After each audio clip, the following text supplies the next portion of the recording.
Mến chào quý vị đang theo dõi Ngẫm Quanh Ta, quý vị thân mến.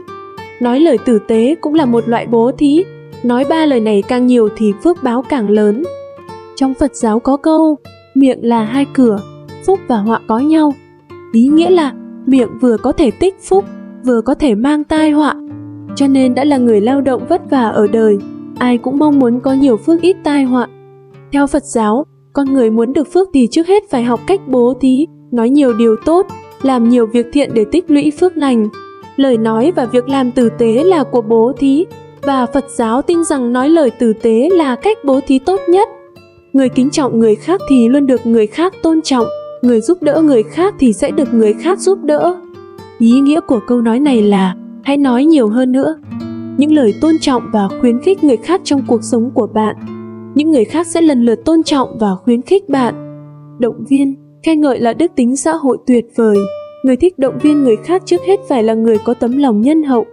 Nhìn thấy ưu điểm của người khác thì khen ngợi, khi họ gặp khó khăn thì cũng sẽ động viên. Những người như vậy đã quen truyền tải sự ấm áp của mình đến những người xung quanh bằng lời nói. Cuộc sống của họ luôn tràn ngập sự ấm áp và năng lượng tích cực. Tương tự như vậy, những người xung quanh sẽ báo đáp lại họ. Mỗi lần qua lại, cuộc sống của nhau sẽ tràn ngập ánh nắng và sự hòa hợp. Người thích nói những lời động viên, khen ngợi người khác đương nhiên sẽ được hưởng phúc. Tuy nhiên, không phải ai cũng có tấm lòng nhân hậu, hiền lành. Cũng có một số người thích khắt khe với những người xung quanh, chỉ trích thậm chí coi thường người khác. Những người như vậy hoặc là không tốt bụng hoặc có yêu cầu quá cao. Tóm lại là thái độ với người khác rất không thân thiện. Người khác cũng không muốn tiếp xúc với họ. Bạn bè tránh xa, người thân tránh xa họ, và cuộc sống của họ đang vô cùng khốn khổ. Vì vậy, trong cuộc sống, mỗi người nên học cách nói nhiều lời động viên, khen ngợi người khác, học cách dùng lời nói để cho đi. Người khác nghe xong sẽ cảm thấy thoải mái và mọi việc cũng sẽ dễ dàng, phước lành sẽ tự nhiên đến từ từ. Đó cũng là một loại từ thiện giúp đỡ người khác giải đáp thắc mắc và đánh thức tâm hồn họ qua lời nói. Trong cuộc sống, mỗi người đều có những trải nghiệm sống, trình độ hiểu biết và cách nhìn nhận vấn đề khác nhau. Đặc biệt với những người có kiến thức và kinh nghiệm, đôi khi một câu nói bình thường cũng có thể có tác dụng khai sáng cho người nghe. Tục ngữ có câu, nghe lời bạn 10 năm đọc, thế thôi, công đức phước báu của nó là vô lượng.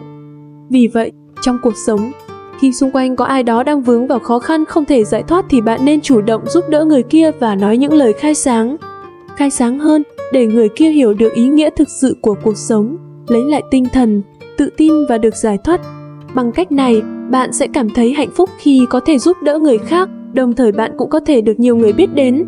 Có thêm một người bạn, đường đời của bạn sẽ ngày càng rộng mở, phước lành sẽ đến một cách tự nhiên. Mặt khác, những người nhìn bạn mình lâm vào cảnh khốn cùng mà vẫn thờ ơ phần lớn là những người hẹp hòi, thờ ơ và ích kỷ. Nếu bạn kết thân lâu dài với loại người này thì bạn bè chỉ chọn cách tránh xa. Khi bạn gặp nguy hiểm sẽ không có ai sẵn sàng giúp đỡ, cuộc sống của bạn sẽ chỉ ngày càng tồi tệ hơn với những rắc rối liên miên và chẳng có chút hạnh phúc nào cả. Vì thế, làm người phải biết chia sẻ, học cách cho đi bằng lời nói nhiều lời truyền cảm hứng cho người khác, khiến người ta giác ngộ thì mới có thêm trí tuệ và được phước báo. Lời nói nhẹ nhàng cũng là một loại từ thiện bằng lời nói, là liều thuốc tốt cho trái tim bị tổn thương. Cuộc sống vốn khó khăn, khó tránh khỏi những trũng trũng. Khi ai cũng ở chỗ trũng thì họ hy vọng để ai đó có thể kéo họ lại, an ủi và chỉ ra lối thoát rõ ràng. Trong cuộc sống, những người thường nói những lời khai sáng, chữa lành cho người khác đều mang trong mình năng lượng tích cực. Đó là một loại khí chất thu hút mọi người đến gần với họ, bởi vì họ luôn có thể gửi những lời nói ấm áp đến người khác khi họ cần sự an ủi, động viên nhất, truyền đạt kinh nghiệm vượt qua thăng trầm của bản thân và giúp người khác lấy lại tâm trạng. Những người như vậy khi gặp khó khăn tự nhiên sẽ có người đến giúp đỡ, cho nên nếu họ thường nói những lời khai ngộ và chữa lành cho người khác thì họ sẽ rất có phước.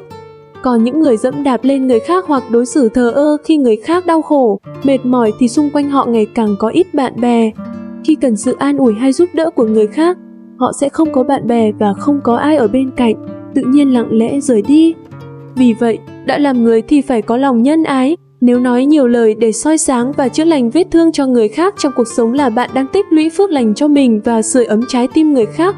Cuối cùng, không những bạn sẽ có thêm phước lành mà thôi, nhưng bạn cũng sẽ ngày càng có nhiều bạn bè. Càng có nhiều bạn bè thì việc đi lại càng dễ dàng và cuộc sống cũng trở nên suôn sẻ hơn. Tôi tin chắc rằng mọi người nên nói nhiều lời động viên, khen ngợi và giác ngộ trong xã hội.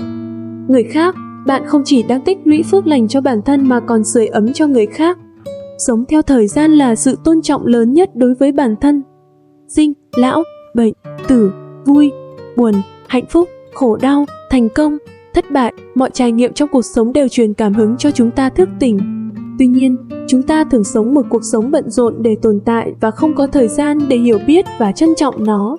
Có lẽ, trong mắt nhiều người, khoảng thời gian đẹp nhất trên đời là khoảng thời gian không thể quay lại và nơi tuyệt vời nhất là nơi chưa từng đến. Nhưng chúng ta đã bỏ qua rằng điều chúng ta nên trân trọng nhất chính là vẻ đẹp mà chúng ta đang có hiện tại, một khía cạnh quan trọng trong cuộc sống của chúng ta. Điều này đòi hỏi chúng ta phải tôn trọng thời gian như một tài nguyên quý báu, không thể nào tái tạo được. Thời gian trôi qua không bao giờ quay lại và chúng ta cần học cách sử dụng nó một cách thông thái để đạt được hạnh phúc và thành công trong cuộc sống. Sự tôn trọng thời gian bắt đầu từ việc hiểu rõ giá trị của nó. Thời gian không phải là điều dễ dàng để kiểm soát và do đó, chúng ta cần phải biết cân nhắc mọi quyết định của mình để không lãng phí thời gian quý báu này. Một cách tốt để làm điều này là thiết lập mục tiêu và ưu tiên trong cuộc sống của bạn. Bằng cách biết rõ mình muốn gì và đặt ra những ưu tiên phù hợp, bạn có thể tập trung vào những việc quan trọng nhất và tránh xa những thứ không cần thiết. Sự tổ chức cũng là một yếu tố quan trọng trong việc sống theo thời gian. Nắm vững thời gian, lên lịch và quản lý nhiệm vụ một cách hiệu quả giúp bạn tránh sự bưỡng bãi và lãng phí thời gian. Điều này cũng giúp bạn cảm thấy thoải mái hơn trong cuộc sống hàng ngày và tạo ra sự cân bằng giữa công việc và cuộc sống cá nhân.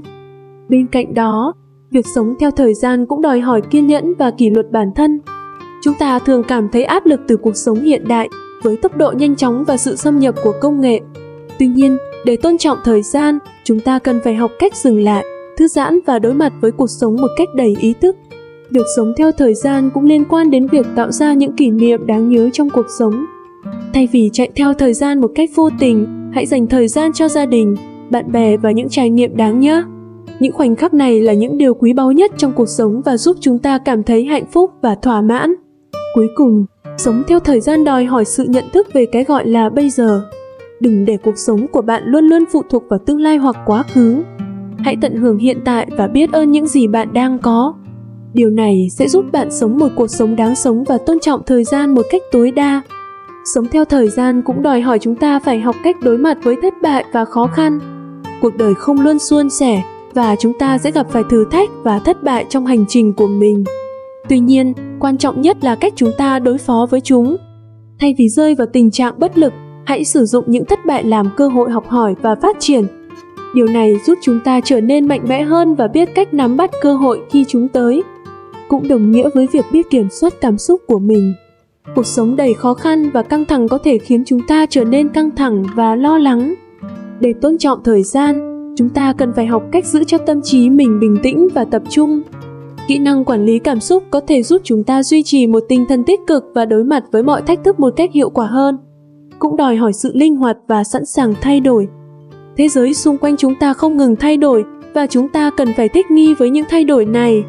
Đôi khi, việc giữ vững một kế hoạch cố định có thể không hiệu quả như việc linh hoạt thay đổi hướng đi của chúng ta. Điều này không có nghĩa là chúng ta không nên đặt ra mục tiêu, nhưng cần phải sẵn sàng thay đổi chiến lược khi cần thiết. Trong tất cả, sống theo thời gian là một sự tôn trọng đối với bản thân và cuộc sống. Nó đòi hỏi chúng ta phải biết quản lý, tận hưởng và tận dụng thời gian một cách tối ưu để đạt được mục tiêu và đáp ứng nhu cầu cá nhân. Điều quan trọng là chúng ta không nên lãng phí thời gian, mà hãy sống nó một cách ý nghĩa và đáng nhớ. Đòi hỏi chúng ta phải biết đặt ra giới hạn và nói không khi cần thiết. Cuộc sống hiện đại thường đem lại nhiều cơ hội và thách thức, nhưng nếu chúng ta không biết kiểm soát việc đồng ý làm mọi thứ, chúng ta có thể dễ dàng trở nên quá tải và mất kiểm soát. Hãy học cách phân biệt giữa những điều quan trọng và những điều không quan trọng và biết khi nào nên từ chối một lời mời hay yêu cầu. Chúng ta phải đánh giá lại mục tiêu và ước mơ của mình định kỳ. Cuộc đời không phải lúc nào cũng diễn ra theo kế hoạch và có thể có những thay đổi đột ngột trong cuộc sống.